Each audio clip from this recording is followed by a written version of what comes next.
ಏನೂ ನಡೆಯದೇ ಇದ್ದರೂ ಕೂಡ ಏನೋ ಇದೆ ಎಂದು ಕತೆ ಕಟ್ಟುವ ಮನುಷ್ಯರೊಂದಿಗೆ ಬದುಕುವುದು ನಿಜವಾಗಿಯೂ ಕೂಡ ಕಷ್ಟವೇ. ಅವಸರಕ್ಕೆ ತಕ್ಕಂತೆ ಮನುಷ್ಯರು ನಮ್ಮೊಂದಿಗೆ ಅವಸರ ತೀರಿದ ಬಳಿಕ ಮಾತನಾಡುವ ವಿಧಾನವು ಬದಲಾಗುತ್ತದೆ. ಯಾರು ಎಷ್ಟೇ ಅಂದವಾದ ವೇಷಗಳನ್ನು ಧರಿಸಿದರೂ ಕಾಲವು ಅವರವರ ನಿಜ ಸ್ವರೂಪವನ್ನು ಮತ್ತು ಗುಣಗಳನ್ನು ಎಂದಾದರೂ ಒಂದು ದಿನ ಯಾವುದೋ ಒಂದು ರೀತಿಯಲ್ಲಿ ಬಯಲು ಮಾಡುತ್ತದೆ. ಅದಕ್ಕಾಗಿ ವೇಷ ಧರಿಸುವುದನ್ನು ಬಿಟ್ಟು ನಿಮ್ಮ ನಿಜ ಸ್ಥಿತಿಯಲ್ಲಿ ಜೀವಿಸಿ.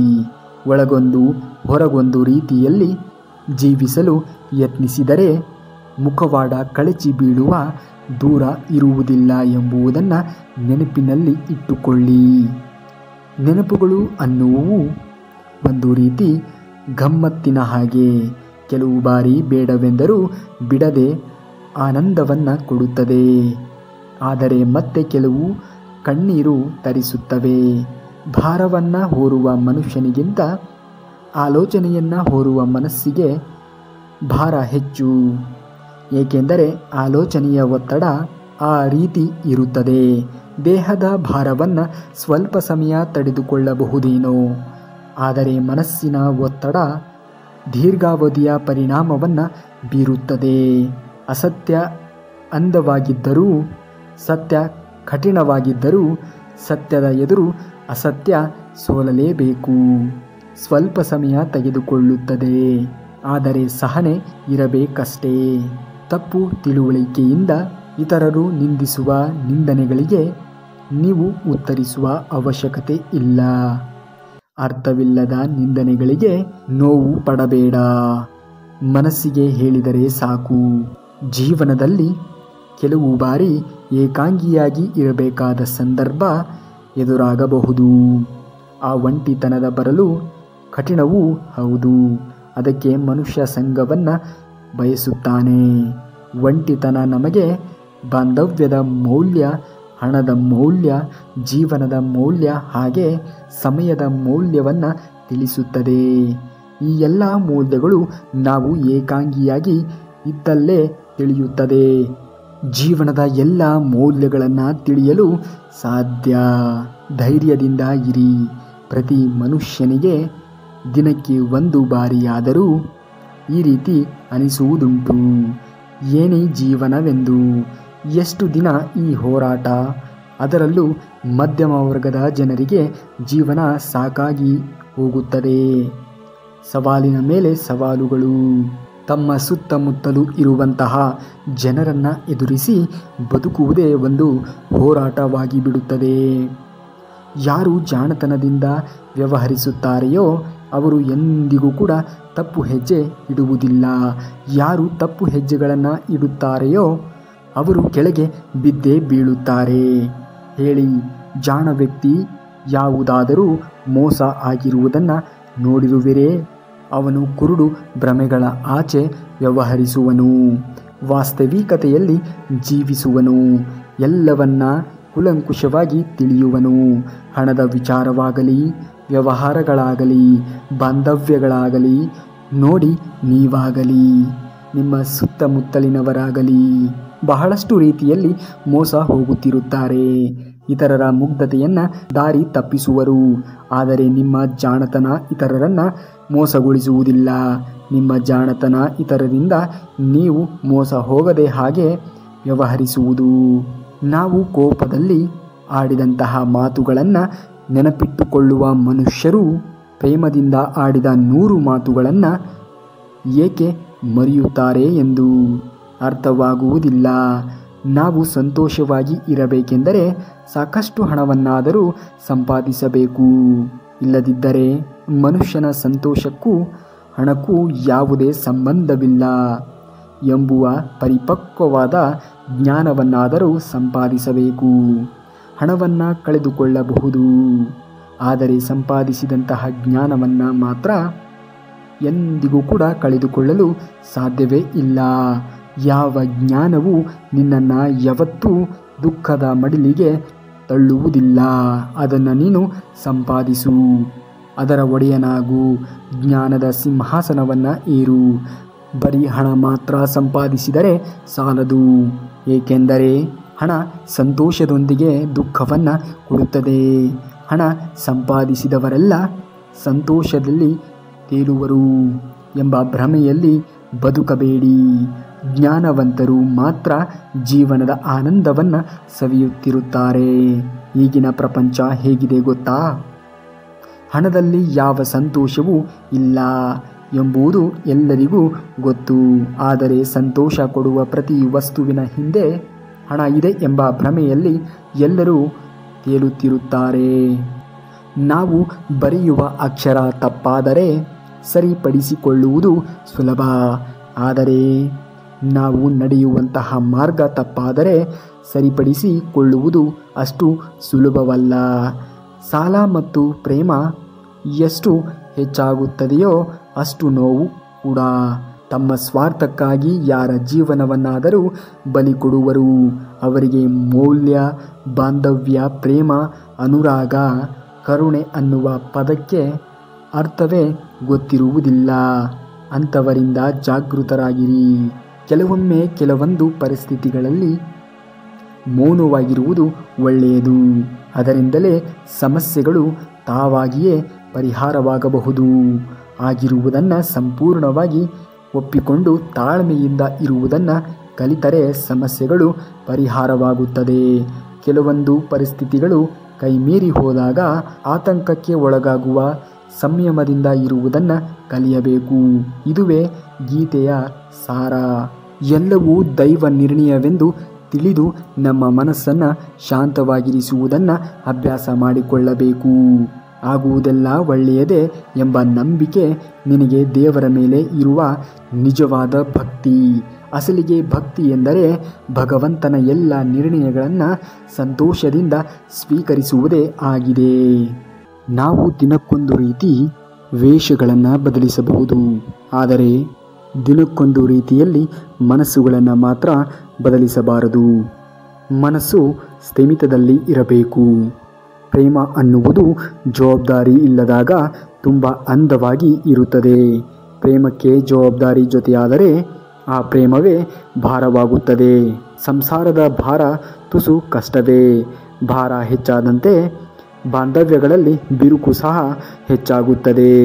ನೀನು ಉಪವಾಸವಿದ್ದು ಊಟವನ್ನೇ ಧ್ಯಾನಿಸುವ ಬದಲು ಊಟ ಮಾಡಿ ಭಗವಂತನನ್ನು ಧ್ಯಾನಿಸುವುದು ಒಳ್ಳೆಯದು ಅಲ್ಲವೇ? ಬಾಹ್ಯವಾಗಿ ಕಾಣುವ ರೂಪವನ್ನು ನೋಡಿ ಯಾರನ್ನೂ ಕೂಡ ನಿರ್ಧರಿಸಬಾರದು. ಹಲವು ಮನುಷ್ಯರಲ್ಲಿ ಎರಡು ರೂಪಗಳಿರುತ್ತವೆ. ಒಂದು ಬಾಹ್ಯ ರೂಪವಾದರೆ ಮತ್ತೊಂದು ಆಂತರಿಕವಾದದ್ದು. ಇತರರಿಗೆ ಕಾಣುವುದು ಬಾಹ್ಯದ್ದು ಮಾತ್ರವೇ. ಅದನ್ನೇ ನಿಜವೆಂದು ಭಾವಿಸಿ ನಿರ್ಧರಿಸಬಾರದು. ಮತ್ತೊಬ್ಬರ ತಪ್ಪಿನಿಂದಲೂ ನೀವು ಪಾಠವನ್ನು ಕಲಿಯಿರಿ. ಈ ಪ್ರಪಂಚ ವಿಶಾಲವಾಗಿದೆ. ಪ್ರತಿನಿತ್ಯವೂ ಹಲವಾರು ಘಟನೆಗಳು ನಮ್ಮ ಸುತ್ತಮುತ್ತಲೂ ಸಂಭವಿಸುತ್ತವೆ. ಅವರ ತಪ್ಪುಗಳು ನಮ್ಮಲ್ಲಿ ಜಾಗ್ರತೆ ಮೂಡಿಸಬಲ್ಲವು ಅಲ್ಲವೇ? ನಾವು ಮರಳಿ ಆ ತಪ್ಪುಗಳನ್ನು ಮಾಡದಿರಲು ಒಂದು ಅವಕಾಶವಲ್ಲವೇ? ಎಲ್ಲವೂ ನಮ್ಮ ಅನುಭವದಿಂದಲೇ ಕಲಿಯಬೇಕೆಂದರೆ ಈ ಜೀವಿತದ ಕಾಲವೇ ಸಾಕಾಗುವುದಿಲ್ಲ. ಆದರೂ ಮನುಷ್ಯ ತನ್ನ ತಪ್ಪುಗಳನ್ನು ಮಾಡುತ್ತಲೇ ಇರುವನು. ಕಷ್ಟಪಟ್ಟು ಬದುಕುವವರು ಜೀವನದಲ್ಲಿ ಯಾವತ್ತೂ ತಲೆ ತಗ್ಗಿಸಿ ಬದುಕುವಂತಹ ಅವಶ್ಯಕತೆ ಇಲ್ಲ. ಆದರೂ ಕೆಲವು ಸಂದರ್ಭಗಳಲ್ಲಿ ತಗ್ಗಿ ನಡೆದರೆ ನಿಮ್ಮ ಪ್ರಾಧಾನ್ಯತೆ ಬೆಳೆಯುತ್ತದೆ. ಎಲ್ಲ ಸಂದರ್ಭಗಳಲ್ಲಿ ತಗ್ಗಿ ನಡೆದರೆ ಅದರಿಂದ ನಿಮ್ಮ ಮೌಲ್ಯ ಕಡಿಮೆ ಆಗುತ್ತದೆ. ಸ್ತ್ರೀಯ ಅಂದ ಅವರ ಮುಖದಲ್ಲಿ ಇರುವುದಿಲ್ಲ, ಅವರ ಒಂದು ನಿಜವಾದ ಪ್ರೇಮದಲ್ಲಿ ಇರುತ್ತದೆ. ಹಾಗೆ ಪುರುಷನ ಅಂದ ಅವರ ಆಸ್ತಿ ಮತ್ತು ಸಂಪಾದನೆಯಲ್ಲಿ ಇರುವುದಿಲ್ಲ, ಅವರು ಸ್ತ್ರೀಗೆ ಕೊಡುವ ಗೌರವದಲ್ಲಿ ಇರುತ್ತದೆ. ಈ ಮೂವರನ್ನು ಯಾವತ್ತೂ ಹತ್ತಿರಕ್ಕೆ ಬಿಟ್ಟುಕೊಳ್ಳಬೇಡಿ. ನಮಗೆ ಗೌರವ ಕೊಡುವವರನ್ನು, ನಮ್ಮನ್ನು ನೋಡಿ ಅಸೂಹೆ ಪಡುವವರನ್ನು ಮತ್ತು ನಮ್ಮ ಬಗ್ಗೆ ಇತರರಿಗೆ ಕೆಟ್ಟದ್ದಾಗಿ ಹೇಳುವರನ್ನು. ನಮಗೆ ಬೇಕೆಂದಾಗ ಯಾವುದೂ ಬರುವುದಿಲ್ಲ. ನಮಗೆ ಬರಬೇಕು ಅಂತ ಬರೆದಿದ್ದರೆ ಯಾವುದೂ ನಿಲ್ಲುವುದಿಲ್ಲ. ಬಂದಿಲ್ಲ ಅಂತ ಕುಗ್ಗಬೇಡ, ಬಂದಿದೆ ಅಂತ ಹಿಗ್ಗಬೇಡ. ನಡೆಯುವುದೆಲ್ಲ ಕರ್ಮದ ಭಾಗವೇ ಎಂದು ಗುರುತಿಸು.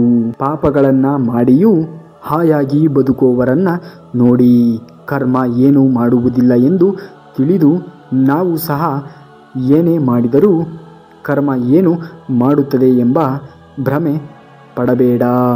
ದಿನಗಳು ಕಳೆದಂತೆ ನಿನಗೆ ತಿಳಿಯುತ್ತದೆ ಕರ್ಮ ತಪ್ಪು ಮಾಡುವುದಿಲ್ಲ ಎಂದು.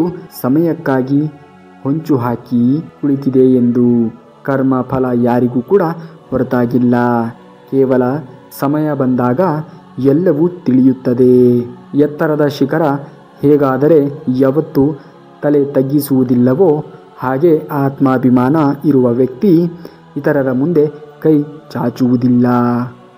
ನಿನ್ನ ಮೌಲ್ಯ ಮತ್ತು ನಿನ್ನ ಶಕ್ತಿ ನಿನಗೆ ತಿಳಿಯುವವರೆಗೂ ಏನನ್ನೇ ಕಳೆದುಕೊಂಡ ಭಾವ ನಿನ್ನಲ್ಲಿ ಇರುತ್ತದೆ.